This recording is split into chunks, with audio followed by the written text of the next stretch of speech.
संदर्भात उपोषण करताय? आम्ही शिवरस्ता मोकळा करण्यासाठी मागणी आहे आमची। मग असे जिल्हाधिकारी साहेब यांचे आदेश आहे की बा ग्रामीण भागातील शेतकऱ्यांचे रस्ते तातडीने मोकळे करून द्यावे शेतकऱ्यांसाठी।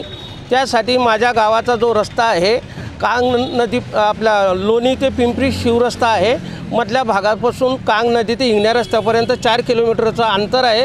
हा रस्ता नेहमीच शेतकऱ्यांसाठी खुला पाहिजे असावा, परंतु तिथं काळीची माती असल्याने चिखल होत असतो, शेतकऱ्यांना मोठ्या प्रमाणात त्रास होत होतो। परंतु हे करण्यासाठी मी स्वतः आमच्या शेतकऱ्यांच्या सह्या घेऊन दिनांक आपला 20/2/2025 रोजी मासे तहसीलदार साहेब यांना अर्ज दिलेला होता व नंतर तहसीलदार साहेब यांना 8/4/2025 रोजी निवेदन पण दिलेलं होतं।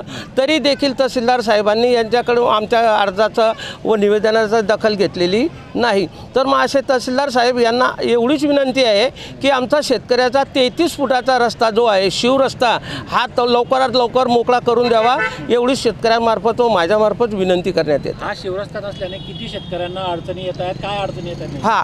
हा शिवरस्ता नसल्यामुळे कमी असल्यामुळे, कारण की 33 फुटाचा शिवरस्ता असतो परंतु तिथं गाडीच वापरू शकते, त्यामध्ये आमच्याकडे कमी 150 शेतकऱ्यांचे हाल होत असतात। शेतकरी त्या दोघी गावाचे शेतकरी आहे, हिंगणा आपला मेहगाव आणि आमच्या टाकळी गावाचे शेतकरी आहे, आणि टाकळी गावाचे पूर्ण शेतकरी त्या शिवरस्त्याने जाव येऊ करत असतात। त्यामुळे बारिशमध्ये गारा होतो, भरपूर प्रमाणात खड्डे होता आणि पाणी असलेलं असतं, जनावरांचे एवढे हाल होता, ट्रॅक्टर जात नाही, बैलगाडा जात नाही, मोटारसायकल जात नाही, त्यामुळे शेताचे कामंसुद्धा होत नाही, शेतकऱ्यांचा पिकावर सुद्धा परिणाम होतो आणि अन्नधान्यसुद्धा बाहेर काढता येत नाही। 4 महिने पावसाळ्याने ते खड्डे झालेले असतात, त्यामुळे शेतकऱ्यांचे भरपूर प्रमाणात हाल होत असतात। यानंतर देखील जर लक्ष दिलं नाही तर काय इशारा राहील? यानंतर जर साहेबांनी आता निवेदन तर दिलेलंच आहे, आम्ही उपोषणाला तर बसलेच आहे। साहेबांना आमची रिक्वेस्ट राहणार आहे की साहेब आम्हाला तात्काळ